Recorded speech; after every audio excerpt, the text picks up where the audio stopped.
नमस्कार, शाम के 6 बजने वाले हैं। एबीपी न्यूज पर हाजिर हूं मैं रुमाना इसार खान। 2024 तैयारी शुरू देख रहे हैं। बात होगी देश की हर बड़ी सियासी खबर की, लेकिन शुरुआत उस खबर के साथ जिसने झारखंड में राजनीतिक तूफान ला दिया है। रांची का कैश कांड। कुछ ही देर पहले इस मामले में ईडी ने झारखंड की माइनिंग सचिव पूजा सिंघल को गिरफ्तार कर लिया है। पूजा से लगातार 2 दिन ईडी ने पूछताछ की। पिछले 2 दिन में करीब 13 घंटे पूजा सिंघल से पूछताछ हुई है और इसके बाद ईडी ने पूजा सिंघल को गिरफ्तार कर लिया है। पूजा के सीए सुमन के घर से करीब 17 करोड़ कैश मिले थे और सवाल यही था कि आखिरकार इस कैश का कनेक्शन क्या है। क्या ये काला पैसा का कनेक्शन है, जिसको लेकर कई महत्वपूर्ण जानकारियां उस काले रंग की डायरी के अंदर लिखी हुई थी, जिसको लेकर मामले को सुलझाने की कोशिश में जुटी हुई थी जांच एजेंसी। और इस बीच बड़ी खबर आ रही है, पूजा सिंघल के पति अभिषेक झा, उनकी भी गिरफ्तारी संभव है। आपको बता दें, सीए को पहले ही गिरफ्तार किया जा चुका है। सीए, पूजा सिंघल और पूजा सिंघल के पति, तीनों को आमने सामने एक साथ बिठाकर ईडी जांच कर रही थी और इस बीच पूजा सिंघल को गिरफ्तार कर लिया गया है। पूजा सिंघल के पति की गिरफ्तारी भी संभव है। सीधे आपको लेकर चलेंगे हमारे साथ हमारे सहयोगी शशांक इस वक्त मौजूद हैं और डिटेल्स के साथ। शशांक, पूजा सिंघल गिरफ्तार, सीए पहले ही गिरफ्तार, क्या पति की भी गिरफ्तारी किसी भी पल संभव है? देखिए, हमारे जो सूत्र बता रहे हैं कि कल दिन भर पूछताछ हुई थी उनके पति से। आज वो शाम में 4:30 बजे आए। उनके भी जवाब से ईडी संतुष्ट नहीं है। ईडी संतुष्ट नहीं है, उनकी कभी भी गिरफ्तारी हो सकती है। देखिए, एक बहुत बड़ी हलचल है यहाँ पे, हम आपको दिखाना चाहेंगे। यहाँ पे कुछ मीडिया बाइट हो सकता है।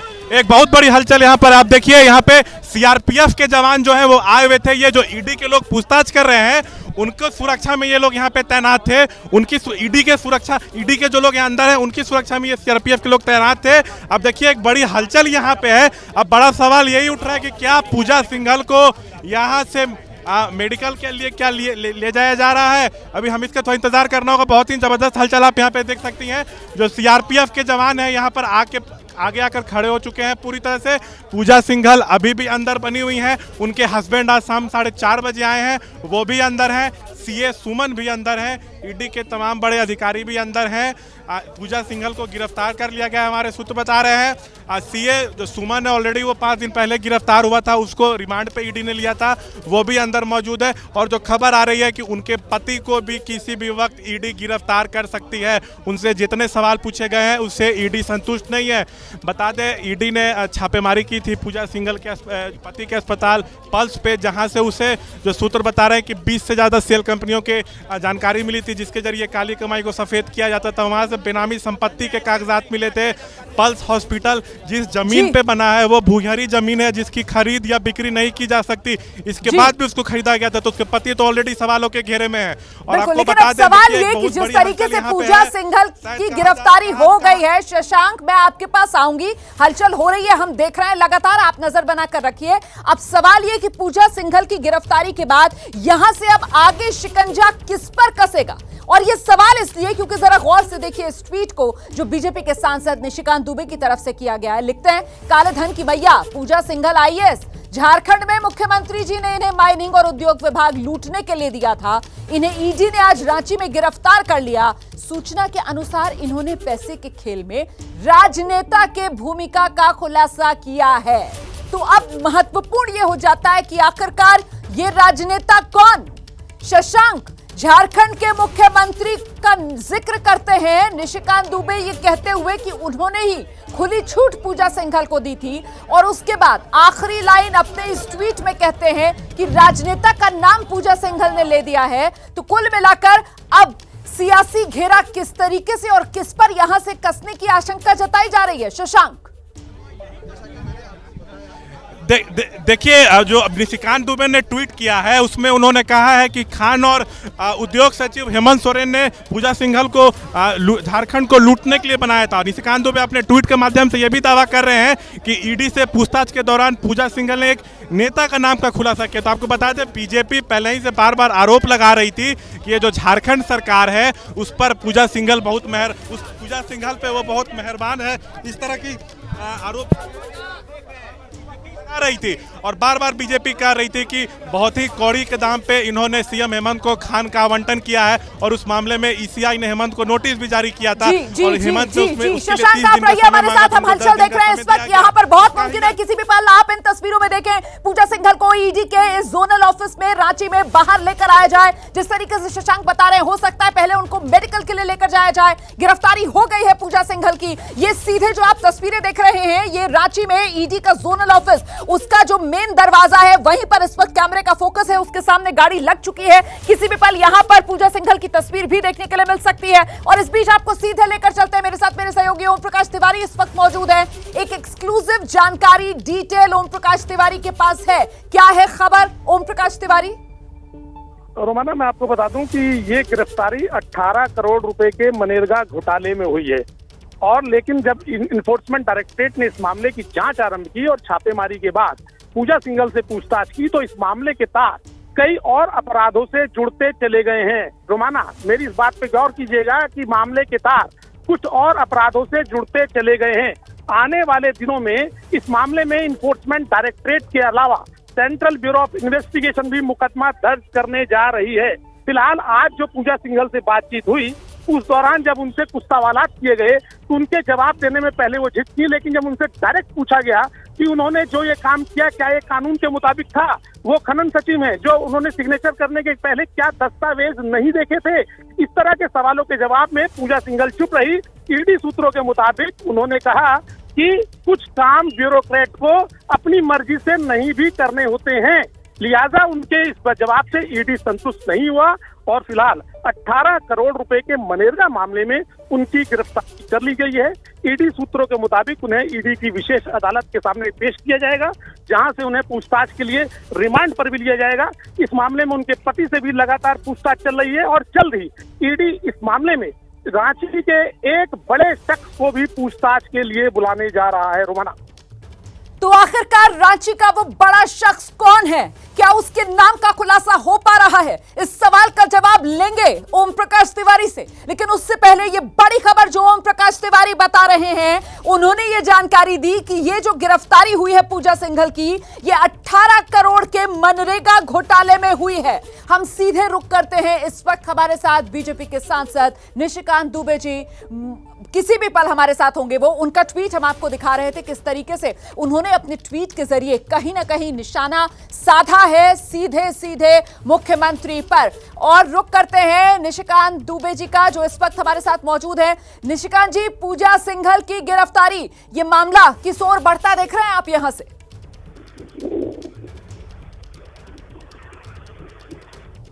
अधिकारियों को धन्यवाद देना चाहता हूं कि उन्होंने इतना बड़ा साहस दिखाया और उस साहस का ये परिणाम है कि 20 करोड़ रुपया कैश उन्होंने जब्त किया और आज इतने सीनियर आईएएस अफसर को जो उन्होंने गिरफ्तार किया। पूरे झारखंड की जनता की तरफ से मैं ईडी संस्था को जो है धन्यवाद और बधाई देना चाहता हूं, जो बधाई के पात्र हैं। उन्होंने करप्शन को एक्सपोज किया। लेकिन ये जो करप्शन है सर, जिस तरीके से सूत्रों के हवाले से भी जानकारी मिल रही है कि अफसर साहिबा से जब सवाल जवाब हुआ तो उनकी तरफ से कहा गया कि सारे काम अफसर अपनी मर्जी से नहीं करते हैं, पीछे और बहुत सी वजह होती हैं। तो आपको क्या लगता है ये मामला आगे बढ़ेगा तो कहां तक पहुंचेगा? कौन कौन इसके घेरे में आ सकता है निशिकांत जी? ये माननीय मुख्यमंत्री तक जाएगा, क्योंकि मंत्री माइनिंग के वही, चाहे उन्होंने अपना माइंस ले लिया हो, भाई का माइंस ले लिया हो, वाइफ को प्लॉट दे दिया हो, चाहे प्रेस एडवाइजर को प्लॉट दिया हो, चाहे विधायक प्रतिनिधि को माइंस दिया हो, ये सारी घटनाएं, चाहे बालू की चोरी वो करा रहे हो, चाहे कोयले की चोरी करा रहे हो, चाहे गिट्टी की चोरी करा रहे हो, चाहे वो दारू का काम कर रहे हो, सारी चीजें जो है माननीय मुख्यमंत्री जी के विभाग के अंतर्गत है। और स्वाभाविक तौर पर मंत्री होने के नाते सारे डिसीजन माननीय मंत्री ने लिए हैं, तो वो मुख्यमंत्री इसके दायरे में जाएंगे। और जो सूत्रों के हवाले से आपको खबर मिल रही है, उसकी वास्तविकता ये है कि ब्यूरोक्रेट तो केवल एक मुहारा है, वो भी पैसा कमा रहा है। यदि ट्रांसफर पोस्टिंग में मुख्यमंत्री पैसा लेंगे, यदि वो खुद कमीशन खाते हुए नजर आएंगे, तो अधिकारी जो साइन करते हैं वो भी पैसा कमाएंगे, तो अधिकारी के साथ मुख्यमंत्री नपेंगे। और इसका जो फलाफल मैं देख पा रहा हूँ, ये सारे ब्यूरोक्रेट को एक मैसेज है कि यदि आप इस तरह से चोरी चकारी करेंगे तो आपको एक न एक दिन सलाखों के पीछे जाना पड़ेगा। सर, आप यहाँ पर बड़ा आरोप लगा रहे हैं। आप कह रहे हैं कि पूजा सिंघल के मामले के तार सीधे सीधे मुख्यमंत्री मतलब हेमंत सोरेन से जुड़ेंगे, तो ऐसे में फिर सरकार, उसका क्या भविष्य देख रहे हैं आप? नहीं, ये जाएंगे जेल। आप ये देखिए ना कि 5 दिन पहले पूजा सिंघल जी के सीए के यहाँ पैसा पकड़ा था, और पिछले 4 दिन से झारखंड मुक्ति मोर्चा और कांग्रेस प्रधानमंत्री जी का पुतला फूक रही है, आंदोलन कर रही है, जगह जगह जो है रोड रोके जा रहे हैं, भारतीय जनता पार्टी के कार्यालय के बाहर जो है बड़ा प्रदर्शन कर रही है। आपने कभी देखा कि किसी अधिकारी के यहाँ कोई पैसा पकड़ाया और कोई पॉलिटिकल पार्टी उसका आंदोलन कर रही है?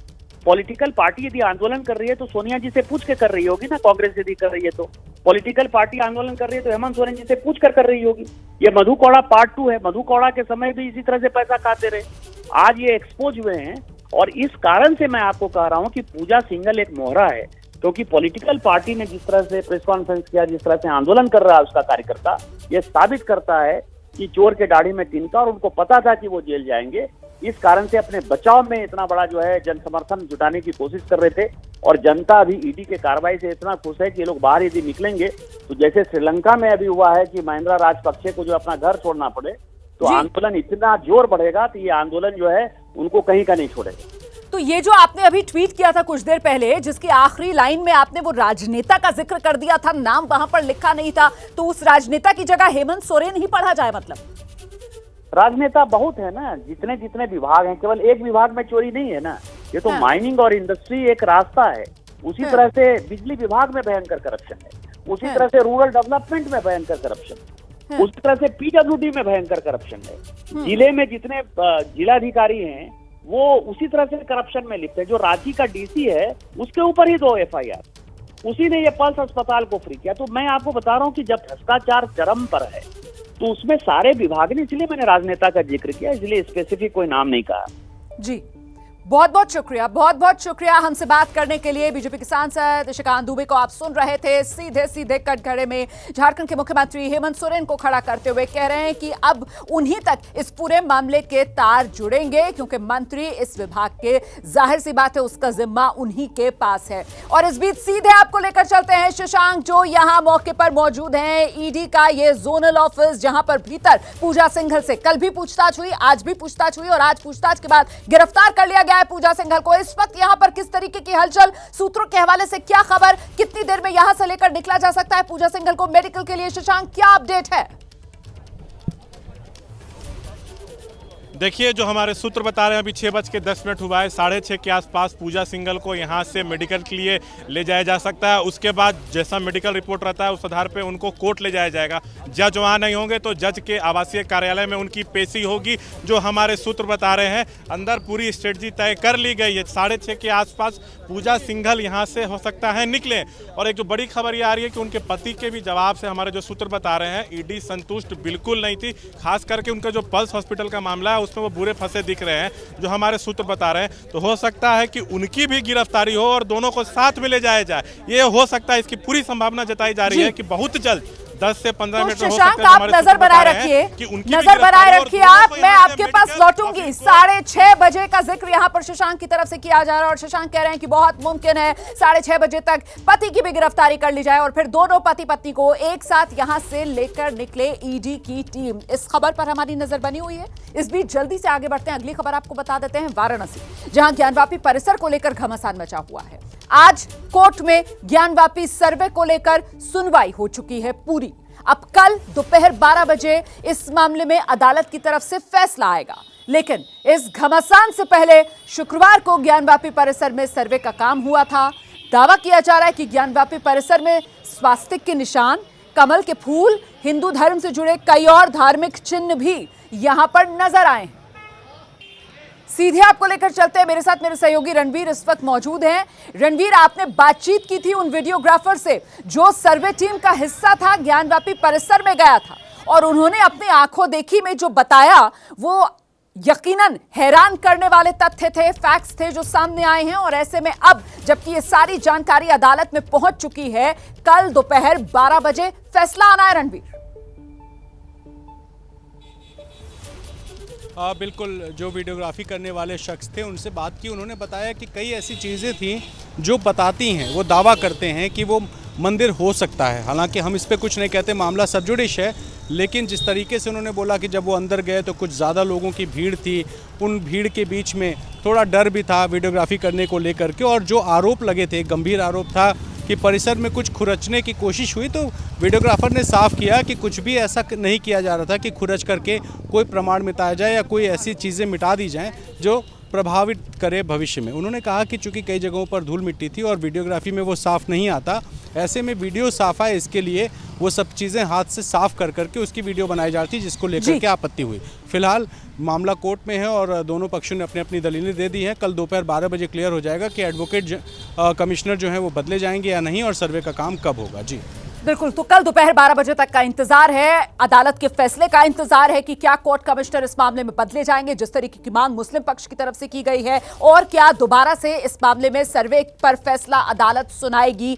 तो ये वो तमाम सवाल जिनके जवाब कल मिलेंगे। लेकिन इस सब के बीच देश में मंदिर मस्जिद पर महाभारत चल रही है।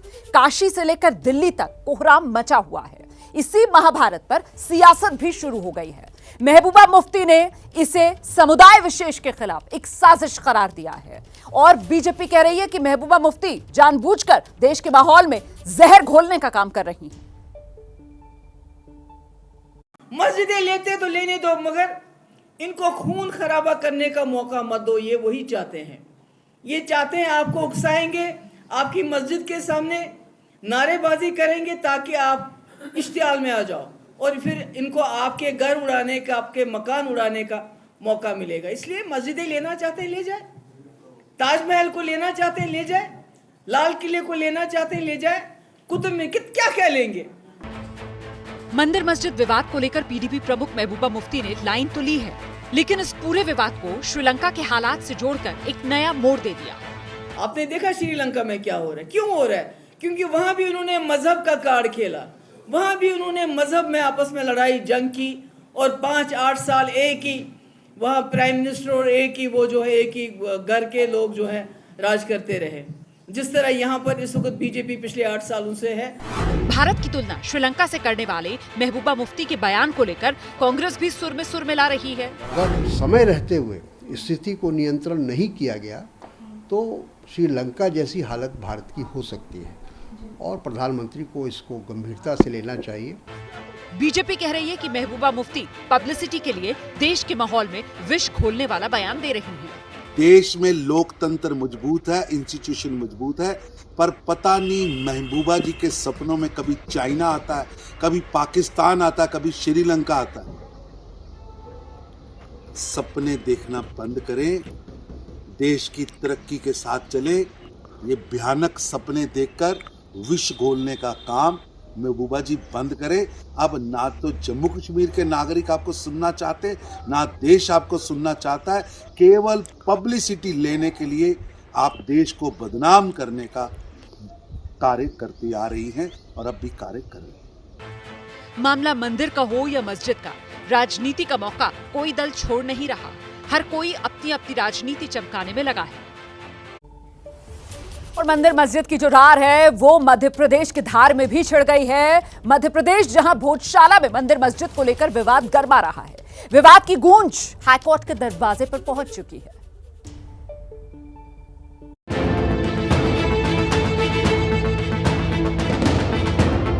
ज्ञानवापी, ताजमहल, कुतुब मीनार के बाद मंदिर मस्जिद का विवाद मध्य प्रदेश तक पहुंच चुका है। एमपी के धार में भोजशाला पर दावे को लेकर हिंदू पक्ष कोर्ट पहुंच गया है।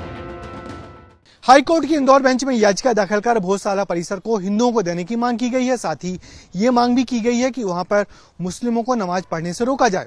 कोर्ट ने इस याचिका को स्वीकार कर लिया है और भारत सरकार, एएसआई, भोजशाला समिति और कमाल मौलाना मस्जिद कमेटी को नोटिस जारी कर दिए हैं।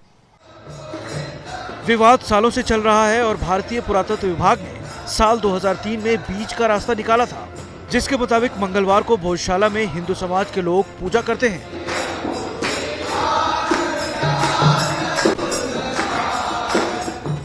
जबकि शुक्रवार को दोपहर 1 से 3 बजे तक मुस्लिमों को नमाज पढ़ने की इजाजत होती है। दरअसल सदियों पुरानी इस भोजशाला को लेकर हिंदू और मुसलमानों के बीच मतभेद है।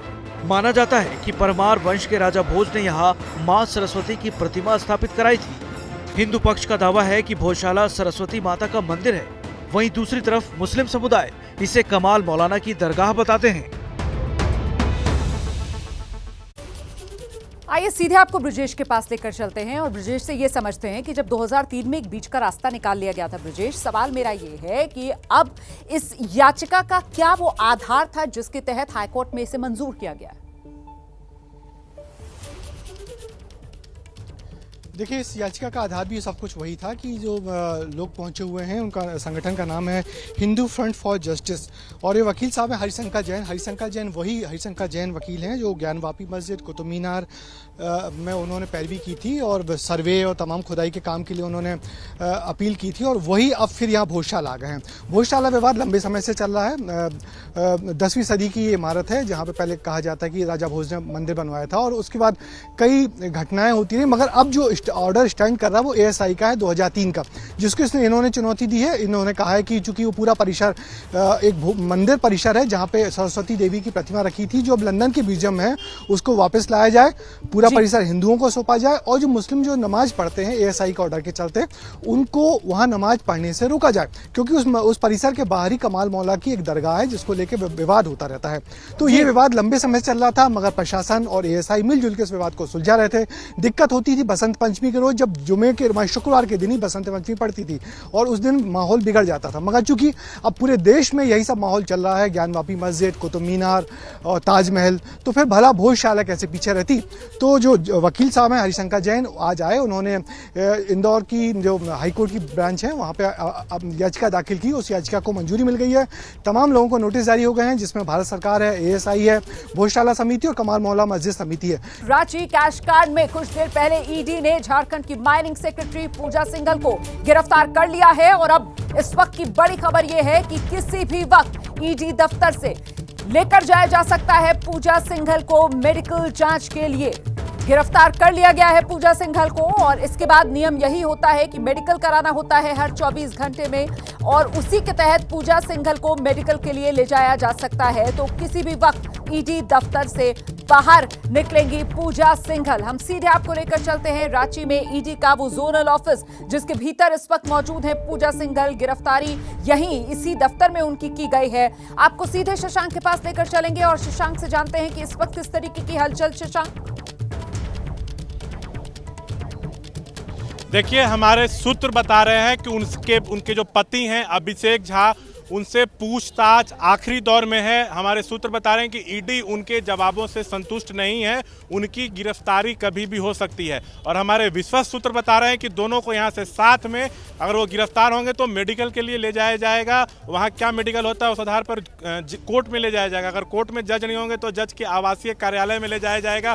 ईडी अपनी बात रखेगी और सबसे पहले कोशिश जो हमारे सूत्र बता रहे हैं ईडी की ये होगी कि उनको रिमांड पे लिया जाए। जिस तरह सीए गिरफ्तार हुआ था उसके अगले दिन 5 दिन के रिमांड सीए को लिया गया, तो गिरफ्तारी के बाद सबसे पहले जो ईडी की कोशिश ये होगी कि कोर्ट में पेश करने के बाद उनको रिमांड में लिया जाए। और हम ये भी बता दें कि आज दोपहर में हम लोगों ने सबसे पहले सूत्रों के हवाले से दिखाया था कि इन पर गिरफ्तारी की तलवार लटक रही है। हम लोगों ने आज सबसे पहले दोपहर में ये दिखाया था क्योंकि इनसे कल 8 घंटा पूछताछ हुई। आज सुबह में ये 10:30 बजे अकेले आई थी, उस समय उनके पति नहीं थे। उसके बाद जब इनसे कैश कांड जो 20 करोड़ का कैश था उस पर पूछा गया, जवाब नहीं दे पा रही थी। हमारे सूत्र बता रहे हैं फिर उनसे ये भी पूछा गया कि मनरेगा घोटाले के समय आपके अकाउंट में 1,43,00,000 रुपए थे, ये आपके वेतन से बहुत ज़्यादा थे, ये आपके पास कहाँ आया? इनका जवाब ये नहीं दे पाए। इनसे ये पूछा गया कि 81 लाख रुपए का आपने बीमा कराया था, लेकिन मैच्योरिटी पीरियड पूरा होने से पहले ही आपने उसको तोड़ दिया और पैसे को विड्रॉल किया। उस पैसे को आपने कहाँ खर्च किया? हमारे सूत्र बता रहे हैं, इनसे पूछा गया कि सीए के यहाँ से कई लग्जरी गाड़ियां। बिल्कुल, ये एक के बाद एक सवाल जिनका जिक्र यहाँ पर शशांक की तरफ से किया जा रहा है और शशांक बता रहे हैं किस तरीके से इन तमाम सवालों में से किसी भी सवाल का जवाब पूजा सिंघल के पास था नहीं और आखिर में ईडी ने पूजा सिंघल को गिरफ्तार कर लिया है। लेकिन अब सवाल यह कि पूजा सिंघल की गिरफ्तारी के बाद सियासी भूचाल किस तरीके का आने वाला है झारखंड की सियासत में। सीधे आपको लेकर चलेंगे, मेरे साथ मेरे सहयोगी प्रकाश कुमार इस वक्त मौजूद हैं डिटेल्स के साथ और प्रकाश से यह समझते हैं कि पूजा सिंघल की गिरफ्तारी के साइड इफेक्ट झारखंड की सरकार पर अब क्या रहने वाले हैं। प्रकाश, देखिए, बिल्कुल ये बात सच है कि जिस तरह से ईडी ने हाथ डाला था पूजा सिंघल पर, उसी समय में ये तय हो गया था कि जो शिकंजा कसा जा रहा है वो जेल भेजी जा सकती हैं और इसकी तैयारी पूरी पहले से ही कर ली गई थी। लेकिन छापेमारी के बाद उनके सामने में बहुत सारे सबूत मिले। अब सवाल उठता है कि हेमंत सोरेन सरकार पर क्या असर पड़ सकता है। सबसे बड़ा सवाल यही है जिसके जवाब को लोग तलाशते हैं कि जो आरोप लगा है हेमंत सोरेन पर अपने पद का दुरुपयोग करने का, वैसा ही आरोप पूजा सिंघल पर भी लगा था, लेकिन दोनों में अलग अलग मुद्दा था। उनमें था कि ऑफिस ऑफ द प्रॉफिट को किस तरीके से उन्होंने लाभ के लिए इस्तेमाल किया था, पर वो मामला चुनाव आयोग के पास गया है और चुनाव आयोग इस मामले को देख रही है। पर पूजा सिंघल पर यह आरोप लगा था कि कैसे मनरेगा घोटाले में उनका नाम आया था, उस वक्त वो नहीं बच गई थी। इसके बाद जो कुछ हुआ है, तो चुनावी जो सियासत है झारखंड की राजनीति में, सबकी नजर यही पड़ी हुई है कि क्या हेमंत सोरेन सरकार पर कुछ असर पड़ने वाला है। बिल्कुल, तो झारखंड की सियासत में अब तहलका यकीनन मचेगा, इसके कयास लगाए जा रहे हैं। बहुत बहुत धन्यवाद आपका फिलहाल तमाम अपडेट्स के लिए प्रकाश और शशांक। आगे बढ़ते हैं, अगली खबर का रुख करते हैं। राजस्थान के मंत्री हैं महेश जोशी। महेश जोशी के बेटे रोहित जोशी पर दिल्ली में रेप का केस दर्ज हुआ। अब ताजा खबर यह है कि इस मामले को लेकर सीएम गहलोत महेश जोशी को मंत्री पद से हटा सकते हैं।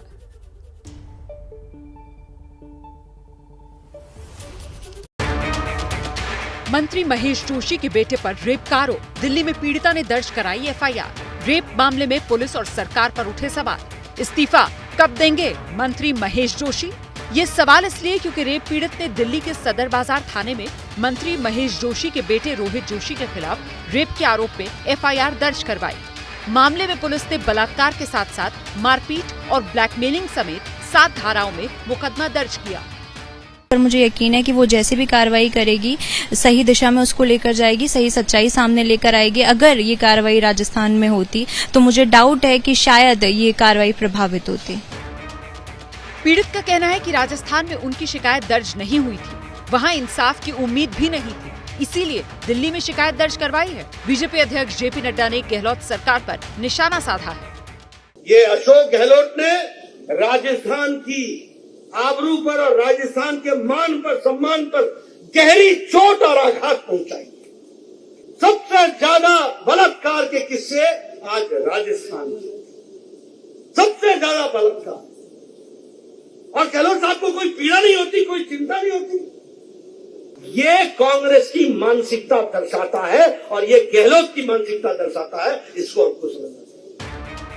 वहीं राजस्थान के ओसियां से कांग्रेस विधायक दिव्या मदेरणा ने अपनी ही सरकार के खिलाफ मोर्चा खोल दिया। पीड़ित को सुरक्षा मुहैया करवाने और एफआईआर दर्ज नहीं करने वाले पुलिस वालों पर कार्रवाई की मांग की। जोशी मुख्यमंत्री के इतने करीब हो गए कि इतना बड़ा मामला होने के बाद भी सीएम इस तरह की मतलब संवेदनहीनता दिखा रहे। मुख्यमंत्री को तुरंत प्रभाव से महेश जोशी के बेटे को गिरफ्तार करने के निर्देश देने चाहिए। महेश जोशी को इसको बर्खास्त करें अगर इस्तीफा नहीं। और मैं महेश जोशी को भी कहना चाहूंगा, इनको नैतिकता के आधार पर इस्तीफा दे देना चाहिए। राजस्थान के पुलिस महानिदेशक को उन अधिकारियों के खिलाफ विभागीय जांच का आदेश देना चाहिए जिन्होंने प्राथमिकी दर्ज करने से इनकार किया। पीड़ित पक्ष के आरोपों को लेकर विरोधी गहलोत सरकार को अब निशाने पर ले रहे हैं और मंत्री महेश जोशी के इस्तीफे की मांग कर रहे हैं। और आइए सीधे रुख करते हैं, मेरे साथ मेरे सहयोगी मनीष शर्मा इस वक्त मौजूद हैं और जानते हैं मनीष से कि महेश जोशी का इस्तीफा या बर्खास्तगी, क्या लग रहा है सियासी भविष्य मनीष?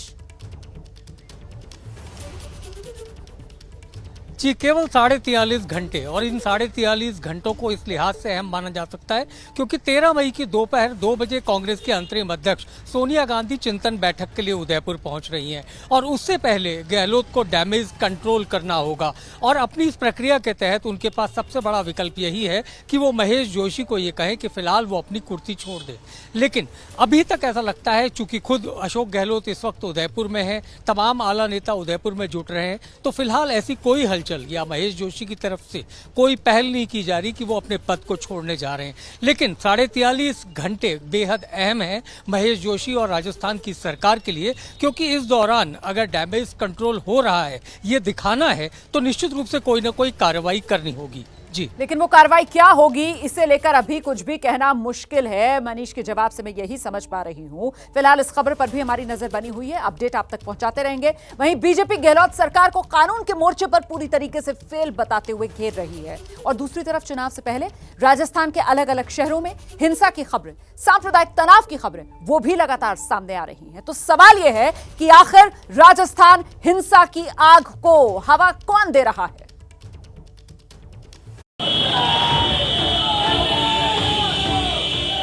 राजस्थान के भीलवाड़ा की हैं, जहां हिंदू संगठनों से जुड़े कार्यकर्ता बाइक रैली निकालकर शहर की दुकानों को बंद करवा रहे हैं।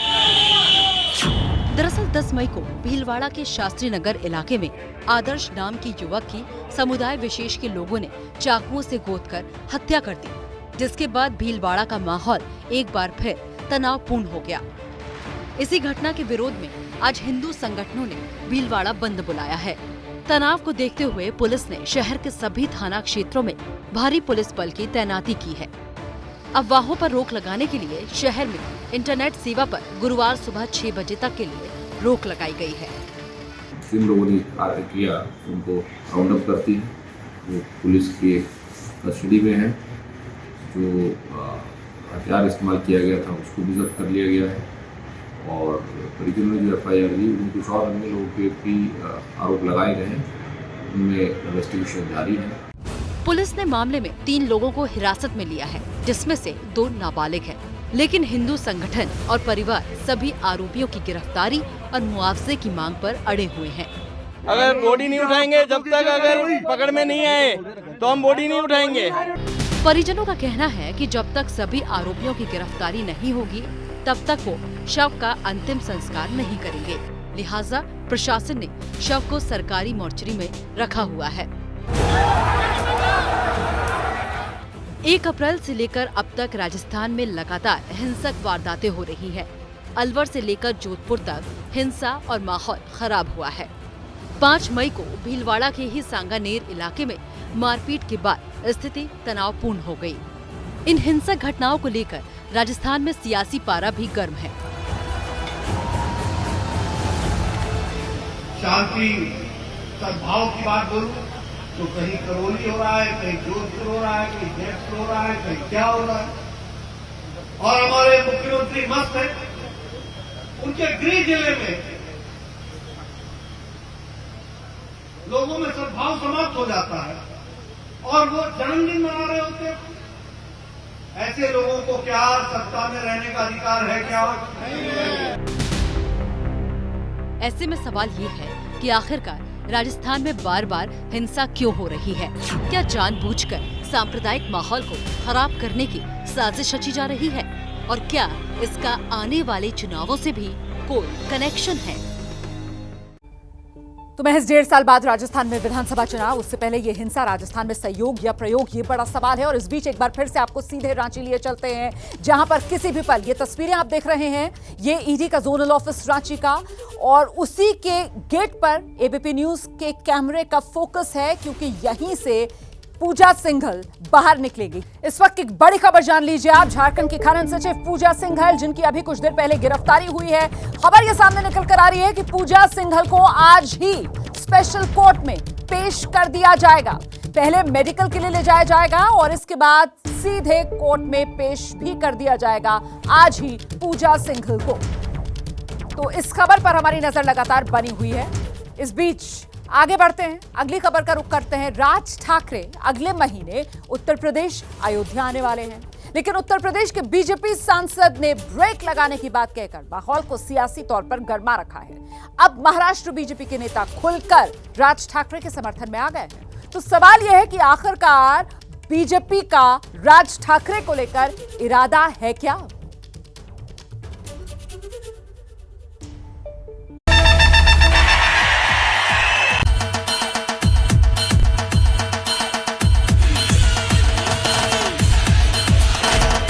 महाराष्ट्र नेता की छवि से बाहर निकलकर राज ठाकरे महाराष्ट्र में हिंदुत्व का चेहरा बनने की कोशिश कर रहे हैं।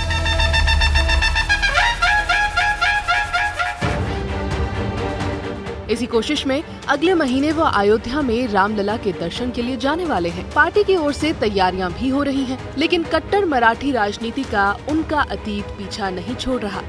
जब तक वो उत्तर भारतीयों से माफी नहीं मांगते अपने किए गए पुराने पाप का, तब तक अयोध्या में छोड़ दीजिए, वो उत्तर प्रदेश, झारखंड, बिहार, दिल्ली कहीं कदम नहीं रख पाएंगे। मेरी एक बात सुन लीजिए कि राज ठाकरे नहीं आ सकते, नहीं आ सकते, नहीं आ सकते। कोई माई का लाल पैदा नहीं हुआ जो राज ठाकरे को यहाँ ले आवे। यूपी से बीजेपी के सांसद राज को यूपी में घुसने नहीं देने की धमकी दे रहे हैं, तो महाराष्ट्र के पूर्व सीएम देवेंद्र फडणवीस राज ठाकरे के पक्ष में खुलकर आ गए हैं। इससे पहले अयोध्या के सांसद लल्लू सिंह भी राज ठाकरे के स्वागत की बात कह चुके हैं। असं आहे की त्यांच्या विरोधाचं काय कारण आहे वगैरे हे मला माहिती नाही, माझं काही त्यांच्याशी बोलणे झालेलं नाही। माझं एक अतिशय स्पष्ट मत आहे, रामाच्या शरणामध्ये जो जात असेल त्याला जाऊ दिलं पाहिजे। रामाच्या शरणात जाण्यापासून कोणालाही रोखण्याचं कारण नाही आहे, कोणालाही विरोध करण्याचं कारण नाही आहे। तथापि त्यांचा ग्रीवेंस काय मला कल्पना नाही। हनुमान जी की कृपा राज ठाकरे पर हुई है, इसलिए वह प्रभु श्री राम की शरण में आ रहे हैं, और जो भी प्रभु श्री राम की शरण में आएगा, हम अयोध्या के राम भक्तों के सेवक होने के नाते उनका हार्दिक स्वागत करेंगे। महाराष्ट्र में बीजेपी को शिवसेना की जगह भरने के लिए एक मराठा हिंदुत्ववादी नेता की जरूरत है और राज ठाकरे इस खांचे में फिट बैठते हैं। लिहाजा पार्टी का एक खेमा राज ठाकरे के लिए फील्डिंग लगा रहा है। पिछले दिनों ही लाउडस्पीकर के सवाल पर राज ठाकरे अपनी कट्टर हिंदूवादी छवि दिखा चुके हैं। कल ही राज ठाकरे ने उद्धव को चिट्ठी लिखी है, जिसमें कहा है, उद्धव सरकार हमारी सहनशीलता का इम्तिहान न ले। सत्ता आती जाती है, कोई भी सत्ता में हमेशा के लिए नहीं रहता। उद्धव ठाकरे तुम भी नहीं, हमारे कार्यकर्ताओं को ऐसे ढूंढा जा रहा है जैसे वो पाकिस्तान से आए हुए आतंकी हों। कठोर और दमनकारी कार्रवाई करने का आदेश किसने दिया? ये महाराष्ट्र के साथ साथ सभी हिंदू देख रहे हैं। लाउडस्पीकर विवाद को लेकर राज ठाकरे के समर्थकों को पुलिस निशाने पर ले रही है और इसी को लेकर राज ठाकरे ने चिट्ठी भी लिखी है। आज राज ठाकरे के दूत बाला नांदगांवकर ने राज्य के गृह मंत्री दिलीप वळसे पाटिल से मुलाकात की। जिस तरह से बीजेपी खुलकर अब राज ठाकरे के लिए बोल रही है, उससे ये तो साफ है कि राज्य की राजनीति में बीजेपी राज ठाकरे को हिंदुत्व का चेहरा बनाने की तैयारी में है, और इसकी वजह है ये आंकड़े। महाराष्ट्र में लोकसभा की कुल 48 सीट हैं। 2019 में बीजेपी शिवसेना का गठबंधन था, तब बीजेपी 25 और शिवसेना 23 सीटों पर लड़ी थी, जिनमें से बीजेपी 23 जीती और शिवसेना 18। अब जिन सीटों पर बीजेपी के साथ गठबंधन करके शिवसेना लड़ती थी, उन सीटों पर बीजेपी को मजबूत साथी की जरूरत है। राज ठाकरे और नवनीत राणा जैसे चेहरों के जरिए बीजेपी उस जगह को भर सकती है। उधर उद्धव ठाकरे भले ही कांग्रेस और एनसीपी के साथ सरकार चला रहे हों, लेकिन हिंदुत्व का सर्टिफिकेट अपनी प्रोफाइल से नहीं हटाना चाहते। और आज पार्टी ने पोस्टर जारी किया, जिसमें लिखा है, दिल में राम और हाथों को काम देने वाला है हमारा हिंदुत्व। और महाराष्ट्र की राजनीति में हिंदुत्व का असली हीरो बनने की ये लड़ाई 2024 तक यूं ही चलती रहेगी। और इस बीच रांची में हलचल फिर से बढ़ी है। जो जानकारी सामने निकल कर आ रही है वो ये कि पूजा सिंघल, झारखंड की खनन सचिव, जिन्हें अब से कुछ देर पहले गिरफ्तार किया गया था, उनके मेडिकल के लिए टीम जो है डॉक्टर्स की, वो रांची के जोनल ऑफिस ही पहुंची है। मतलब रांची के जोनल ऑफिस में ही जहां पर गिरफ्तारी हुई है पूजा सिंघल की, वहीं पर उनका मेडिकल कराया जाएगा और उसके बाद यहां से सीधे उन्हें स्पेशल कोर्ट लेकर जाया जाएगा पेशी के लिए। इस खबर पर हमारी नजर लगातार बनी हुई है। 2024 तैयारी शुरू में अब मुझे इजाजत दीजिए। कल शाम 6 बजे आपसे फिर मुलाकात होगी।